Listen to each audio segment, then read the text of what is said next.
how does the law of attraction work? The universe should respond your way.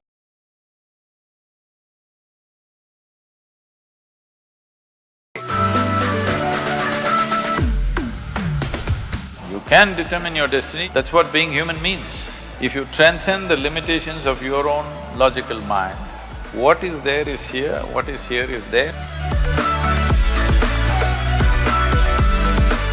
So my question is, if someone is sending out, okay, you want your life to be a certain way, you send out positive signals, which is great, but… To whom? To the universe.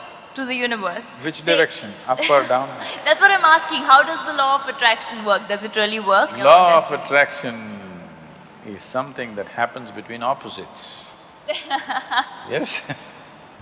Whether two magnets or two opposites, male and female or whichever way, law of attraction is always between opposites, isn't it? From North Pole to South Pole to this and that, it is working like that. Right. Now you're talking about the universe. So that means you are an alien to this universe? Part of the universe. If it's part of the universe, what is there to be attracted about? Well, why do they say then you can design your own destiny? You can determine your destiny, you should. That's what being human means. Right. See, if you had come here like any other creature on this planet, they have compulsive cycles. They live by that, it's okay for them, because that's all they're capable of. Actually, if you look at your life, you're not doing anything very greatly different from what the other creatures are doing. They are born, you grow up, they reproduce, you reproduce, they die, you die. Nothing very different. But these same simple things, we can conduct them consciously. That is the significant thing about being human.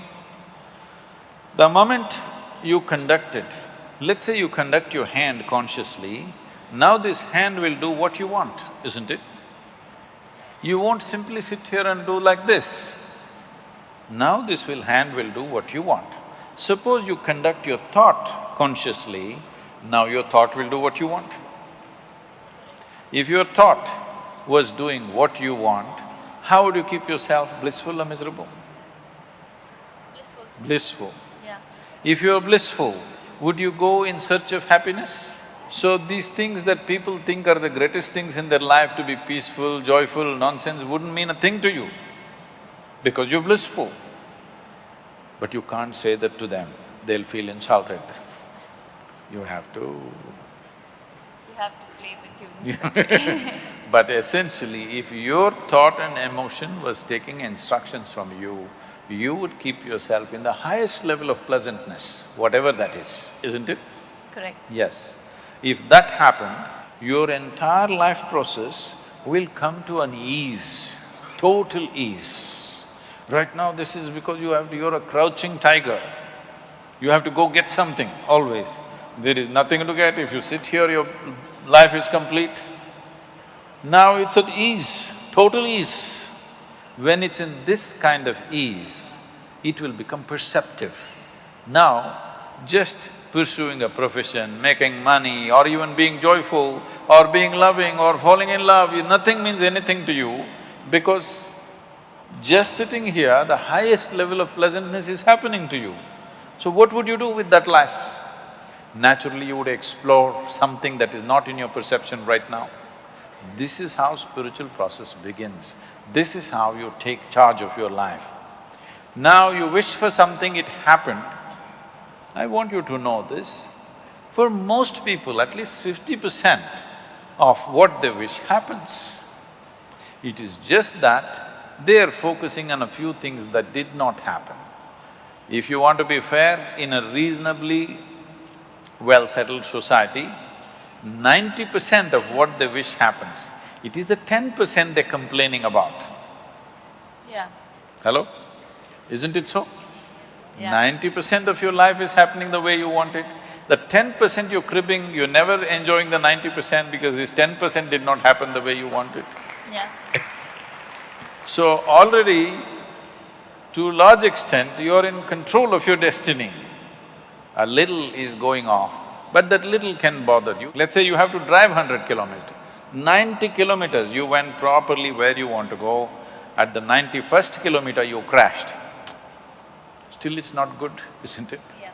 So that's why they're complaining. I'm not saying they're complaining for nothing. Because at 90 kilometers, everything went well, just before reaching, something crashed. So they still suffer for that. Now, right now, this is because situations are happening around us. Not all situations will ever happen the way we want it. Because situation is not just me. Situation is so many people involved, so many forces involved. All of them need not happen my way. But if I'm happening my way, I'm blissful, okay? Whether the golf ball flies straight or goes into the mountains, I'm still blissful. Right. As long as you're playing golf. Even if I'm not playing. Right. So now coming to this, now as long as things happen your way and you're on your own path and you're blissful and positive… No.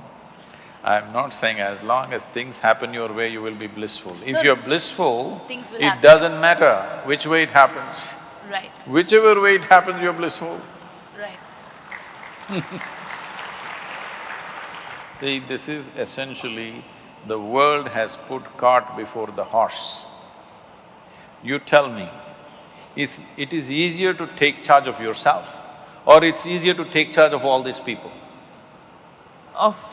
It's tougher to take charge of yourself, Oh, you can take charge of these people, try. Why I'm saying that is because people don't realize that they need to take charge of themselves and are out there to take charge of societies and communities and people and trying to change No, others. right now, you're sitting here. To myself. Is it easier to take charge of yourself or take charge of all these people? Myself. Yourself. You must first do that, no? What is simple and easy? If you take charge of yourself, let us see how much we can get cooperation from these people. Now, when you say you're in pursuit of happiness, what this means is, you want all of them to function the way you want. Now, when we say, if this happens, I will be happy, if that happens, I will be happy, what it means is, the world should function, the universe should respond your way. That's not what I'm saying. No, I don't believe in that because that's trying to put conditionality into everything that, this is how it should function according to me. What I was saying was that, say, okay, for example, a very basic example of somebody wants to be an actor or somebody wants to be a cricketer, and I'm taking a very basic example of what you want to do in life. And you work… Let's say it did not happen. It did not happen means what? People did not like your acting, or the selectors did not like your cricket, something happened. Right. So what you want did not happen. Can you still sit here blissfully? That's a question. Not a lot of people That is can. why I'm saying, what you're trying to do is, when you say, everybody should like what I'm doing, in some way you have to take charge of their minds, that's what you're doing. In some way, through your cinema or whatever, in some way you're taking charge of their mind and doing what appeals to them, and that's why it's working, isn't it? Otherwise it won't be working. Right. So, which is easier, taking charge of this or taking charge of them? This. If you take charge of this, now you are not in pursuit of your happiness, you are not tense about anything, there is no sword hanging on your head, you will do everything to the fullest, to the hilt, because you don't care what happens. Whatever happens, you will be still fine, this much you know. Now you will naturally do everything wonderfully well because there's absolutely no concern, because you're not a vested interest anymore. You will do what is needed without any effort. So, what somebody thinks is a great circus and a feat, you will do it joyfully, playfully. Right. So, well, you just completely negated the fact that there's no law of attraction. There is nothing No, like that. there is, I'm sure a lot of people are attracted to you. Not that law of attraction of the universe gives you what you want. But anyways, No, where is the universe, I'm asking? right, we are a part of the universe. When Adi Yogi was asked by the 7 sages, who are today known as the Saptarishis, they asked, where does the universe begin? Where does it end? How big is it? What is it? So he laughed and said, I can pack your entire cosmos into a mustard seed. That's a very efficient packing, isn't it? Very, very. So, because what you think is time and space is because of the nature of your mind. What is there, if you transcend the limitations of your own logical mind, what is there is here, what is here is there, what is then is now, what is now is then. Everything, time and space gets all mixed up in your perception. Right. So, when this happens, now you won't be talking to the universe. Those who are not on talking terms with their neighbors talk to the universe.